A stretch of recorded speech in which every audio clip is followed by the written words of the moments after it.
Hello everyone, চলে এলাম আমি চিরুষি গপু ইউটিউব চ্যানেল থেকে। সবাইকে জানাচ্ছি রাধে রাধে।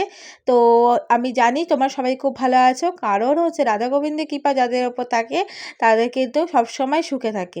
তেমন আমিও আজকে খুবই ভালো আছি। আমি আজকে কেন আমি প্রতিটা সময় ভালো থাকি, আর প্রতিটা সময় ভালো থাকার চেষ্টাও করে থাকি, কারণ হচ্ছে যার জীবনে রাধা গোবিন্দ আছে তার জীবনে কষ্ট কিসের বলো তো। যাই হোক, এখন হয়ে গেছে 11টা বেজে গেছে, ভোর মানে বেলা 11টা। এই জাস্ট ঘুম থেকে উঠেছি, আর ঘুম থেকে এই জাস্ট না 10:30টায় ঘুম থেকে উঠেছি। উঠে আগে ফোনের কাজটা সেরে নিয়েছি, আর এদিকে ঘরটা একটু তোমাদের দেখিয়েছি ঘরদোরের অবস্থা কি। আজকে কিন্তু হালকা একটু রোদ উঠেছে, আর একটুখানি মেঘও করেছে, হাওয়াও দিচ্ছে, মানে মিলিয়ে একটা ওয়েদার ছিল। কিন্তু একটু পরে কিন্তু আবার বৃষ্টি নেমে যাবে, জানো না এই ওয়েদারটা যে কি হচ্ছে যে কিছুই বোঝা যাচ্ছে না। 11টা নাগাদ ঘুম থেকে 10:30 ঘুম থেকে উঠে রাধাকৃষ্ণের মুখ দর্শন করে, প্রণাম মন্ত্র জপ করে, জয়ধ্বনি করে বিছানা ছেড়ে উঠে পড়েছিলাম। আর এইদিকে ঠাম্মি চলে গেছিলো আজকে গ্যাসের দোকানে, কেন কি জানি না, গ্যাসের দোকানে কি প্রবলেম হচ্ছিলো সেই জন্য। আর বাবা কাজে চলে গেছে। 10টায় ঘুম থেকে উঠেছিলাম, রাধা গোবিন্দের মুখ দেখেছিলাম, তারপর বাবারা বেরিয়ে যাওয়ার পর রাতে আটকে এসে শুয়ে পড়েছিলাম।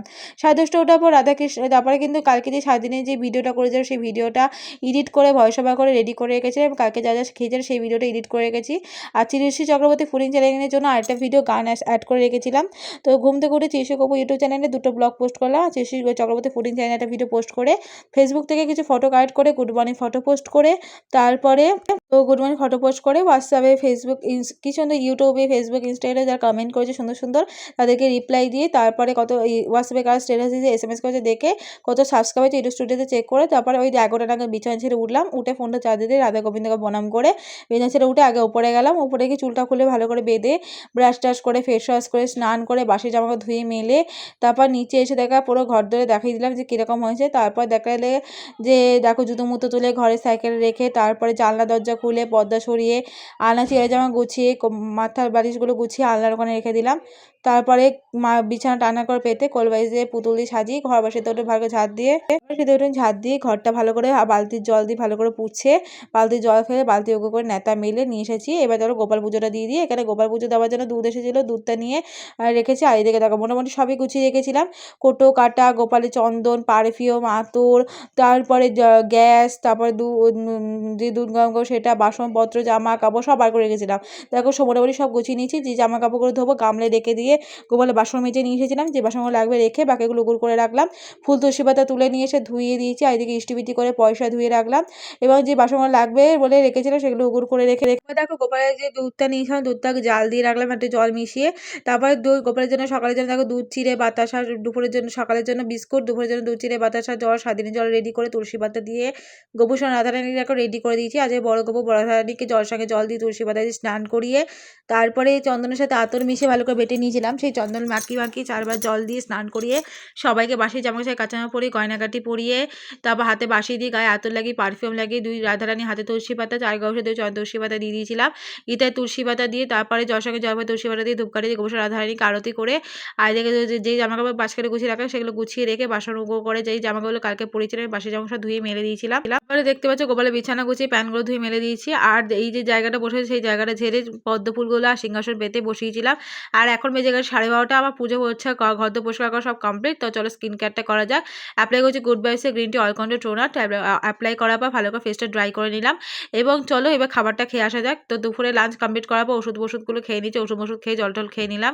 খাওয়ার পর দেখো গোপাল এবার দেখো গোপুসোনা রাধারানী কিন্তু এখানে বসে রয়েছে। আর চলো ঘর দরের অবস্থাটা দেখিয়ে দিই। আর বাইরে কিন্তু বিশাল মেঘ করে হাওয়া দিয়ে বৃষ্টি হচ্ছে, আর বিশাল বৃষ্টি হচ্ছে বলে তাই ভালো যে এগুলো সব গুছিয়ে গাছিয়ে নিয়ে তারপর ঘুমাবো। এখন বেজে গেছে ওই 1:30 মতন বাজে। তো যাই হোক, এদিকে দেখো জানলা মালাগুলো বন্ধ, এদিকে দুটো জানলা ভালো করে জানলা বন্ধ করে পর্দা টেনে দিলাম।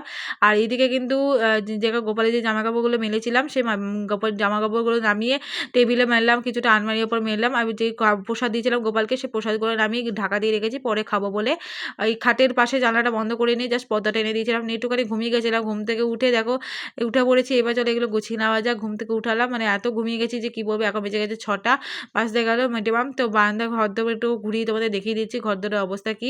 চলো এক চুটকিতে দেখো এইদিকে জানলাটা খুলে দিলাম, বাকি জানলাগুলো বন্ধ করে পর্দা টেনে দিয়েছি। তো দেওয়ার পর গোপালের প্রসাদগুলো যেগুলো নামিয়ে ঢাকা দিয়ে রেখেছিলাম সেগুলো গ্রহণ করলাম। এবার যে জামাগুলো শুকিয়ে গেছে সেগুলো আলনার মানে দোলনার ওপর রাখলাম, যেগুলো ভেজা সেগুলো এখনো মেলে রেখেছি। তো তারপর গোপালের মানে আমার বিছানাটা গুছিয়ে নিলাম। বিছানাটা যত ঘরদোর পরিষ্কার রাখবে দেখবে মন-টনও ভালো থাকে। দেখলাম বিছানাটা গুছিয়ে নিই, জুতো-মুতো তুলে বারান্দার লাইটটা জ্বালিয়ে দিলাম। সন্ধ্যা হয়ে গেছে বলে তো চলো এবার উপরে গিয়ে ফ্রেশ-ট্রেশ হয়ে নিই। চলো মুখ-টুক ধুই, মুখ মুছে এসেছি। মুখ মুছে চুলটা খুলে বেঁধে নিয়ে এলাম। তো চলো এবার গোপাল পুজোটা দেওয়া যায়। গোপুসোনা রাধারানী কিন্তু এখনো বসে রয়েছে, দেখতেই পাচ্ছ। চলো গোপুসোনাকে ভোগটা অর্পণ করি এবং চলো নাইট ড্রেসটা চেঞ্জ করবো। আর এখন বেজে গেছে 6:30। তো চলো ড্রেস-ট্রেস চেঞ্জ করে গোপাল পুজোতে তোমাদের সাথে দেখা হচ্ছে। তো এক চুটকিতে দেখো গোপুসোনা রাধারানীর পুজো দেওয়া কমপ্লিট করে নিয়েছি। গোপুসোনা রাধারানীর ফুল, তুলসী পাতা সব সরিয়ে মুখ ধুয়ে মুখ মুছিয়ে দূরে জল দিয়ে তারপর দেখো দুটো গ্লাস চামচ ধুয়ে দেখো দুধটা ভালো করে নকুল বাতাসে দিয়ে জাল দিয়ে দিয়েছিলাম। দিয়ে দুধ, জল, তুলসী পাতা দিয়ে তারপর দেখো গোপালকে ভোগ অর্পণ করে দিয়েছি। তারপর ধূপকাঠি দিয়ে গোপুসোনা রাধারানীকে এবং ঘরে যত ঠাকুর আছে এবং বইপত্র সবাইকে আরতি করে দিয়েছি। এদিকে দেখো এই তো বাসনগুলো এক জায়গায় গুছিয়ে রেখেছিলাম আর এদিকে দূরে জল-টল দিয়ে দিয়েছি। আর ভাইও চলে এসেছে। ভাই তো বেরিয়েছিল যে সাইকেল, জুতো-মুতো তো তোলার ক্ষমতা ওর নাই। তো কী করবো বলো তো? যাই হোক তারপরে দেখো এবার আমি গোপালকে শয়নে দিয়ে দেবো। তো গোপুসোনা রাধারানী দেখতে পাচ্ছ বসে রয়েছে। তো ওদের মুখটা দর্শন করে দিলাম আগে তোমাদেরকে। আর আজকে ওদেরকে কেমন লাগছে সোনাদের অবশ্যই কিন্তু কমেন্টে জানিয়েছিও। তো ঘরদোরটা একটু দেখিয়ে দিলাম তোমাদেরকে। এঁঠো বাসনগুলো গোপালের প্রসাদ নেবে, প্রসাদ গ্রহণ করে এঁঠো বাসনগুলো সরিয়ে দিয়েছি। তো কালকে ধোবো এমনিতে। তো যাই হোক তো গপুকে শয়নে দিয়ে দিলাম। দেখো গোপালের বিছানা গুছিয়ে ঝেড়ে বিছানা করে কোল বালিশ দিয়ে মাথার বালিশ দিয়ে তারপর ওদেরকে জামা পরিয়ে জল খাইয়ে মুখ পুজো সাইনে দিয়ে দিয়েছি। এইদিকে দেখো জানলা মালাগুলো বন্ধ করে পর্দা টেনে দিয়ে বিছানা থেকে যত পুতুল মুতুল ছিল সেগুলো নামিয়ে দেখো সিংহাসন পদ্মফুলগুলো এক জায়গায় গুছিয়ে রেখেছি। যে জামাগুলো ধোবো সেগুলো এক জায়গায় রেখেছি। আর যে জামাগুলো ধোয়া হয়ে গেছে মানে গুছিয়ে রাখবো কালকে বাস্কেটে সেগুলো দোলনার ওপর রেখেছি। তো চলো এবার খাবার দাবার খেয়ে একদম মুখটা স্ক্রাবিং করে চলে এসে স্কিন কেয়ার করে নিয়েছি টোনার সিরাম মেখে। তাই হোক কেমন লাগলো ভিডিওটা কমেন্টে জানিয়ে, ভালো লাগলে লাইক কমেন্ট করে দিও। রাধে রাধে সবাই।